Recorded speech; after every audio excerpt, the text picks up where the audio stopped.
नमस्कार दोस्तों, मैं मनोज कानपुर से एक बार आप सभी के बीच फिर से हाजिर हूँ अपनी बात को लेके। आज हमारे सामने फिर से वही बागदत्ता है। बागदत्ता का तीसरा एपिसोड लेकर मैं आया हूँ। जैसा कि आपको पता है, मैं बराबर पिछले कुछ दिन से आदरणीय मंजू मिश्रा जी की किताब को पढ़ रहा हूँ, उसकी कहानियों को पढ़ रहा हूँ। ये कहानी संग्रह है।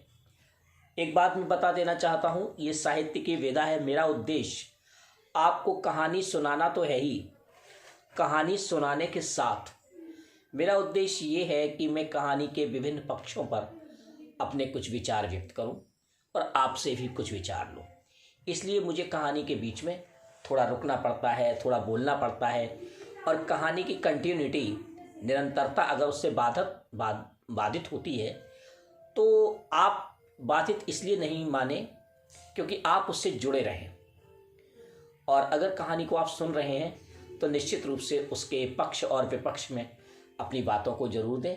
जैसा कि किसी पिछले बार कहा गया था कि ये लेखिका की अपनी कहानी है, ये स्कूल का दृश्य है या जो भी है, इसका सीधा सा अर्थ यही है कि आप सभी लोग हमें सुनते हैं और अच्छी तरीके से कहानी को समझते हैं और उसका आनंद लेते हैं। मैंने वो जहाँ पे निशान लगाया था, मैं उसी जगह पे खोल रहा हूँ और उसी जगह पे मैं फिर से आ गया हूँ। जैसे कि आपको पता था, मेरी कहानी का नाम था प्रेम और विवाह। और प्रेम और विवाह के तीसरे एपिसोड पे मैं आ गया था। एक स्कूल के माहौल की बातचीत चल रही थी जिसमें अलग अलग तरीके से बातें कही गई थी, तो उसी बात को मैं आगे बढ़ा रहा हूँ। 7 अप्रैल को हमारा आखिरी पेपर था, शाम की पाली में। उसके बाद हम सब फ्री। तुम लोगों ने प्लान बनाया था कि किसी फिल्म को देखने का और हम लोग अपने घर। पेपर ख़त्म होते ही तुमने मुझसे मेरा फ़ोन नंबर मांगा। मैंने लिख दिया 2 महीने की छुट्टियाँ हुई थी, अब तो बोर्ड के रिजल्ट के बाद ही स्कूल जाना था। ये तात्कालिक स्थितियां बताई गई हैं कि पहले देखिए आजकल क्या होता है, आजकल का माहौल दूसरा है।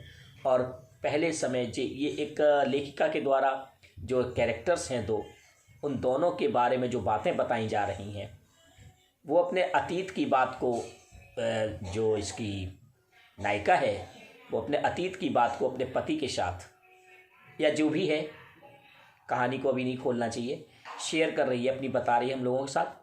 फिर एक दिन, शायद 1 हफ्ते बाद तुम्हारा फ़ोन आया था। इससे पहले कभी हमने फ़ोन पर बात नहीं की थी। पापा अभी रिटायर नहीं हुए थे, इसलिए ऑफिस में थे। मम्मी बगल वाले कमरे में खाना खाकर सो रही थी। फ़ोन मैंने ही उठाया। हेलो, क्या तुम अनुराधा हो? Yes you please. अनुराग। फिर 2 मिनट का सन्नाटा छा गया। ये अनुराग और अनुराधा के बीच में बात हो रही थी। कैसी हो तुम, क्या कर रही हो आजकल? बस ठीक हूँ, थोड़े बहुत घर के काम करती हूँ, मम्मी की किचन में सहायता करती हूँ, घर का काम सीखती हूँ। मम्मी कहती है ये बहुत ज़रूरी है। और तुम क्या कर रहे हो? मैं भी पापा की मदद करता हूँ। तो उनके ऑफिस जाते हो क्या? नहीं, पापा वकील हैं, घर में नीचे ही उनका ऑफिस है, वहीं पर बैठकर पापा जो कहते हैं करता हूँ। इसी बीच मम्मी की आवाज़ आई और मैंने फ़ोन रख दिया। पूछने पर कह दिया टेलीफोन डिपार्टमेंट से था। अगले दिन फिर 11 बजे तुम्हारा फ़ोन आया। मम्मी रोटी सेक रही थी, मैंने फ़ोन उठाया और तुम्हारा हालो सुनते ही मैंने कहा 2:30 बजे और फ़ोन रख दिया। मैंने बात कर दी कि 2:30 बजे फ़ोन करना। उस समय मम्मी सो रही थी और मैं ड्राइंग रूम में तुम्हारे फ़ोन का इस तरह से इंतज़ार करने लगी कि पहली घंटी पर ही फ़ोन उठा लूँ, मम्मी जागने ना पाए। फिर तुम हर दूसरे दिन 2:30 बजे फ़ोन करने लगे और हम बहुत पिक्चर सारी बातें करने लगे, तो शायद साल में नहीं की थी। फिर मनपसंद गाना, खाना, पिक्चर, किताबें और ना जाने क्या क्या। धीरे धीरे ही सही हम अब अच्छे दोस्त बन गए थे, या शायद उससे कुछ ज़्यादा हो रहे थे। उस दिन तुमसे बात नहीं हो पाई और दीदी जीजा जी कानपुर से आ गए थे। तुमने अपने समय पर फ़ोन किया, पापा ने फ़ोन उठाया और कट गया। दीदी जीजा जी के आने पर हम लोग पिक्चर देखने जाते थे।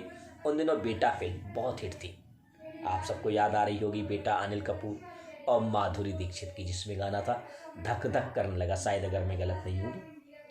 हम लोग संडे को सब परिवार, दीदी, जीजाजी, पापा, मम्मी, टिंकू, पिंकी और मैं, सब लोग 3 से 6 का शो देखने गए थे। देखा तो हमसे दूसरी साइड पर तुम भी अपने दोस्तों के साथ बैठे थे। पता नहीं क्यों, पर तुम्हें देखकर अच्छा लगा था। अचानक तुमने साहिल से कमेंट किया, इतने सारे लोग रिक्शे में कैसे आए होंगे। तुमने मुझे सुनाकर कहा था, मैंने भी सुन लिया था, गुस्सा भी आई थी, पर अब रिक्शा पंचर, चैन उतरना, ये सब कोड मुझे समझ में आने लगे थे। उसके बाद हम सब लोग भैया के पास चले गए और तुमसे कोई बात ही नहीं हो सकी। लगभग 20 दिन बाद 20 दिन रहने के बाद लौटे तो मालूम पड़ा कि 2 दिन बाद रिजल्ट आ रहा है। हम लोगों का पहला बोर्ड था, डर लगना भी स्वाभाविक था। तुम्हारा नंबर मैंने कभी मांगा नहीं था, उसलिए तुमसे बात भी नहीं हो सकी और तुम्हारा भी कोई फ़ोन नहीं आया। रिजल्ट रात को 8 बजे आया। पापा ने पेपर खरीद कर रिजल्ट देखा। उन दिनों रोल नंबर के आगे FSW आदि लिखा होता था। हम दोनों ही फर्स्ट डिवीज़न से पास हुए थे। क्योंकि मेरा रोल नंबर तुमसे पहले था, इसलिए मैंने तुम्हारा भी देख लिया था। अगले दिन हम सब स्कूल पहुँचे। तुमने तो मुझे देखा ही नहीं और इस तरह सबसे बात करने लगे। मैं समझ नहीं पाई कि 2 दिन बाद क्रॉस रिजल्ट आ गया। 2 दिन बाद क्रॉस लिस्ट आ गई थी और हमें अपने मार्क्स मालूम होने थे। उसी के बाद स्ट्रीम सिलेक्शन था। मैंने भी सोच लिया था कि आज तुमसे बात करके रहूँगी और फिर मैंने वही किया जो तुम करते थे। तुम आगे आगे जा रहे थे और मैं तुमसे 5 मीटर पीछे। तुमने स्टैंड पर अपनी साइकिल रखी और क्लास की और चले गए। पीछे से मैंने भी रखी और फिर तुम्हारी साइकिल पंचर करी। हम सब लाइन में खड़े करके मार्क्स देख रहे थे। तुम्हारी 82% थे और मेरे 70%। मैं उस दिन लगातार तुम्हें चेज़ कर रही थी और तुम हमें इग्नोर कर रहे थे। खैर, लौटते समय साइकिल स्टैंड पहुँचे। पहले पीछे, तुम पीछे, मैं तुमको देख। तुम्हारी साइकिल पंक्चर है, पर इससे पहले तुम कुछ समझ पाते तब तक मैं तुम्हारे पास पहुँच गई थी। बिना कुछ बोले मैंने बैग से एक गिफ्ट निकाला जो मैं हंसी मारा से तुम्हारे लिए लाई थी।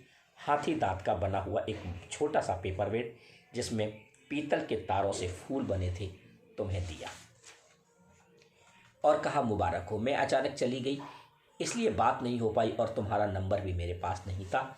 जीजा जी ने पहले ही रिजर्वेशन करा लिया था, मुझे मालूम भी नहीं था। सॉरी, मैंने कहा। तुमको कभी लगा ही नहीं मेरा नंबर भी तुम्हारे पास होना चाहिए। मैं तो तुम्हें रोज़ फ़ोन करता था। पहले 2 बार तुम्हारे पापा या जीजा जी ने उठाया, फिर उठाना बंद हो गया। मैंने सोचा शायद तुम बात नहीं करना चाहती और इसीलिए तुम मुझे इग्नोर कर रहे थे। और वो सिनेमा हॉल में क्या कर रहे थे, क्या मुझे सुनाई नहीं देता? मैंने कहा अच्छा, तो क्या वो तुम्हारे जीजा जी थे? मैं तो समझा तुम्हारे चाचा फूफा कोई होंगे। तुमने हंसते हुए कहा, डोंट बी सरकास्टिक, मैं सब समझती हूँ।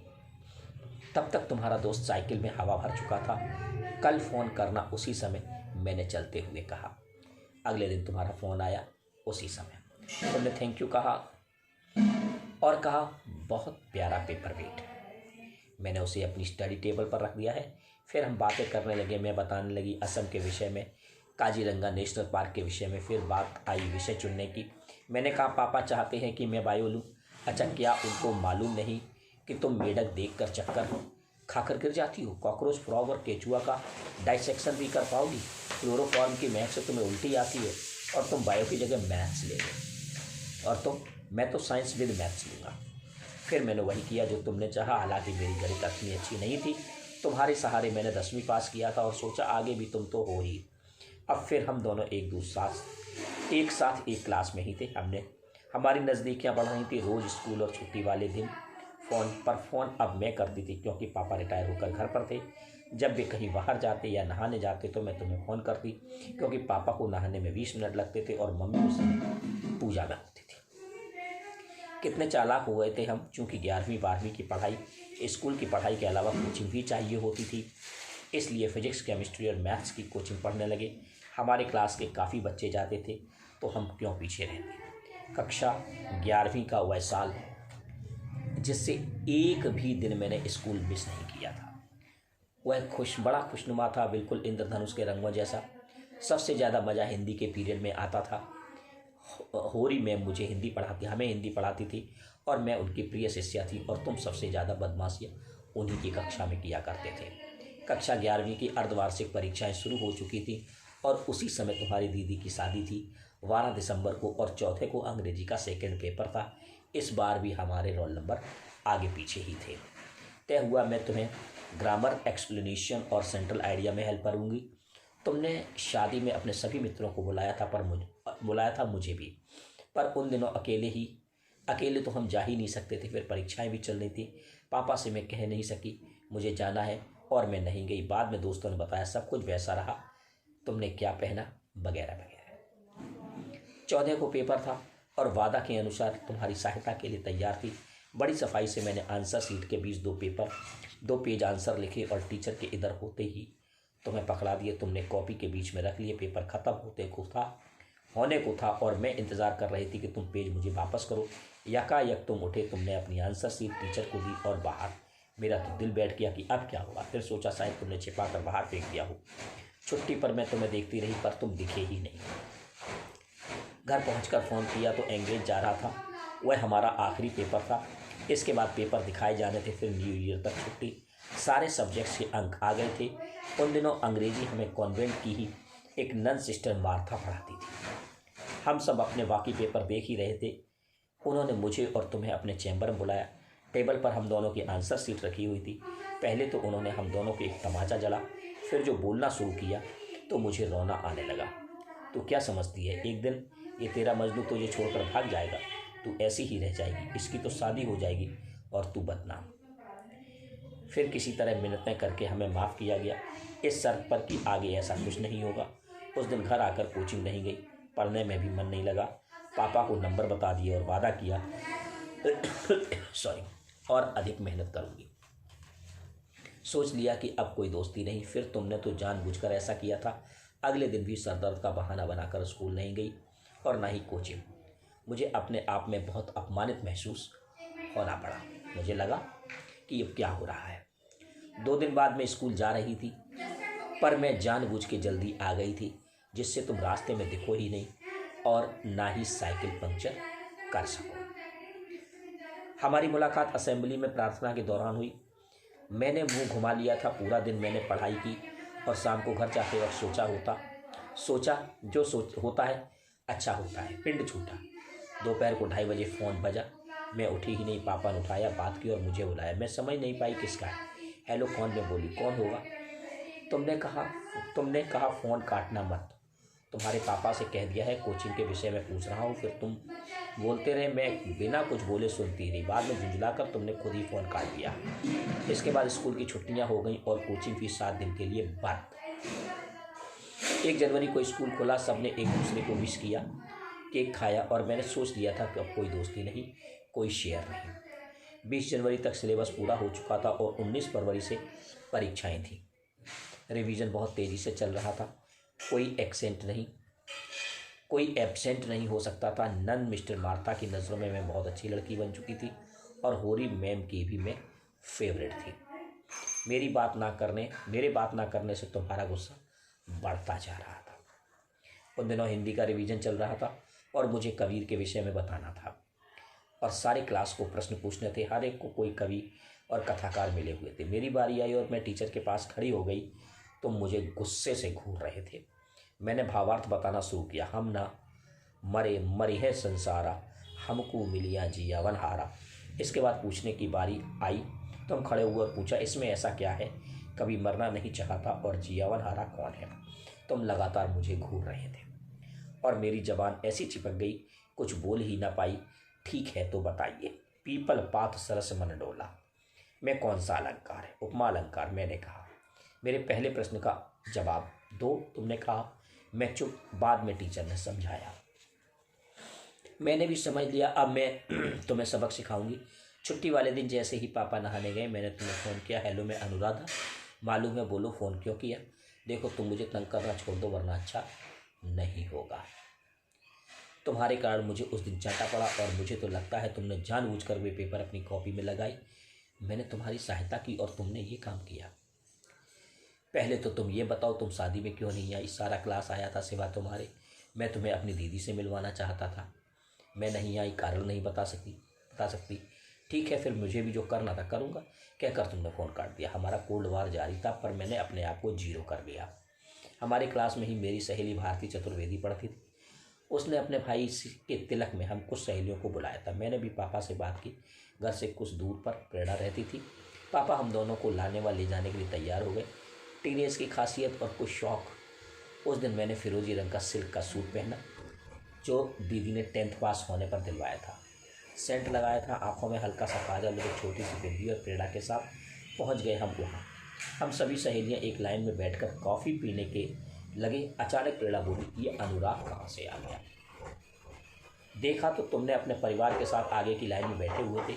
उस दिन पता नहीं क्यों मुझे तुम्हारा वहाँ होना अच्छा नहीं लगा, क्योंकि मुझे लग रहा था तुम्हारी नज़र मुझ पर है, और इस कारण मेरा हंसना मुस्कुराना सब गायब हो गया। इसके बाद तुम्हारे मम्मी पापा वहाँ से उठकर चले गए लोगों से मिलने, और तुम अपनी दादी के पास बैठे थे। प्रेरणा बोली, चल आगे चलते हैं और पूछेंगे ये कहाँ से आया है। मैं कुछ कहती इससे पहले ही वह उठ खड़ी हुई और मुझे उसे फॉलो करना ही पड़ा। हेलो, तुम यहाँ कैसे? प्रेरणा ने पूछा। अरे तुम भी? तुमने मुझे घूरा और फिर बोले, ये हमारी रिश्तेदारी है। अपनी दादी से मिलवाया। तुम्हारी दादी मुझे देखकर हंस पड़ी, बोली, यहाँ आओ बैठो, अन्नू ने बताया था तुम्हारे बारे में, पर तुम शादी में क्यों नहीं आई? जी वो पापा घर पर नहीं थे, इसलिए नहीं आ पाई। मैंने कहा। किसी तरह खाना खाया और हम वापस चले गए। अगले दिन तुमने मुझे रास्ते में पकड़ लिया। झूठ क्यों बोली दादी से? तुमने मेरे पेपर अपनी कॉपी में क्यों अटैच किए? क्योंकि तुम शादी में नहीं आई थी। और वो तमाचा जो मुझे पड़ा, कितनी बेइज्जती हुई मेरी। उस कुसट नन मार्था की बात मत करो। गलती तुम्हारी और सज़ा मेरी। मैंने तेजी से पैडल मारे और साइकिल भगा दी। इसके बाद रात को 9 बजे जब पापा खाना खाते और टीवी पर न्यूज़ देखते घंटी बजी। तुमने मेरे पापा के इस टाइम की विषय में मालूम था कि पापा इस समय नहीं उठेंगे, और मैंने फ़ोन उठाया। हेलो, मैं अनुराग। पहले अपने टीवी देखते पापा को बताओ कि तुम्हारी सहेली का फ़ोन है, फिर बात करते हैं।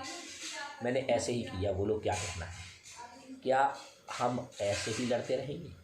तुम क्या सोचती हो कि मैं चाहता था कि वो कुसट मारता तुम्हें तमाचा मारे?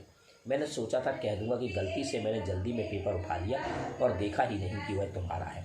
सब तुम्हारी प्लानिंग से होगा, यह भी तुम ही जानते थे। I am sorry to hurt you, पर कल तुम यह स्कूल ज़रूर आना। मैंने कहा ठीक है, और रिसीवर रख दिया। अगले दिन हम स्कूल पहुंचे और एक के बाद एक क्लासेस चल रहे थे। रिवीजन बड़ी ज़ोर शोर से चल रहा था। छठा पीरियड अंग्रेजी का था, जिससे हिंदी में बात करना मना था, इसलिए क्लास प्राय शांत रहती थी। सिस्टर मार्था हमें काम देती थी और हम करते थे। क्लास शुरू हुई। Any doubt and confusion? वह बोली, यस मैम, पोयम मर्सी। तुम उठ खड़े हुए। I could not understand. तुमने कहा, anyone else who have the same confusion? Sister बोली। लगभग सारे लड़के खड़े हो गए और उनको देखकर यूनिटी के तौर पर हम सारी लड़कियां भी। उन्होंने पूरी पोयम एक्सप्लेन करी। तुमने मुझे देखा और खड़े हो गए। बोलने लगे, ma'am, I have read this play Merchant of Venice, from where this sonnet is extracted. It is a comedy, and this court scene where Portia, who looks Antonio, challenges Shylock. Shylock saves the person whom she loves. Ma'am, is it possible for a girl of 16 or teenager like us can go to this extent? And can her decision be justified? Or this is only fiction? पूरी तरीके से इसको बता दिया गया। तुम बैठ गए। उस दिन सिस्टर मार्था स्पीचलेस थी, चाहकर भी ना बोल सकी, और तुम्हारा तीर सही निशाने पर लगा था और सारा क्लास हंस रहा था। उस दिन फिर 9 बजे तुम्हारा फ़ोन आया। मैंने ठीक किया ना? तुमने कहा, पर वे तुम्हारी टीचर हैं, एटीट्यूड ना दिखाने लगो। क्या कर लेती? वो फेल करेगी क्या? मैं भी देखता हूँ। हाथी के दांत खाने के और दिखाने के बातें करती है, स्वीट 16 और शेक्सपियर की हीरोइन की, और चाहती है किसी और को। देखो ना। ठीक है, कल क्लास में मिलते हैं।